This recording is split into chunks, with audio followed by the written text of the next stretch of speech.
சந்திரன், சூரியன், வருணன், வாயு, குபேரன் போன்ற அனைத்து தேவர்களும் நமக்கு உதவி செய்கின்றனர். நாம் அனைத்தையும் பெற்றுக்கொண்டு பகவான் கிருஷ்ணருக்கு எந்த தொன்றும் ஆட்டவில்லை என்றால் நாம் திருடர்களாகவே கருதப்படுகிறோம்.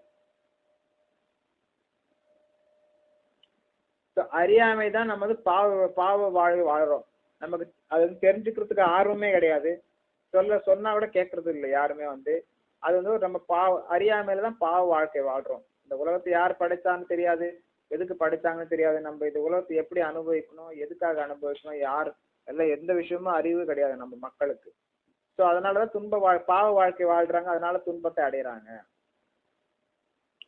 பாவ வாழ்க்கை தான் வந்து நம்ம இந்த ஜட உலகத்துல இருக்கிறதுக்கான ஒரு காரணம். புலனுகர்ச்சி, பெண்களின் இன்பம், மாது, சூது, மாமிசம் போன்ற அனைத்து விதமான செயல்களில் ஈடுபட்டு மக்கள் வந்து துன்பத்தை அடைகிறார்கள். மனுஷன் தான் வந்து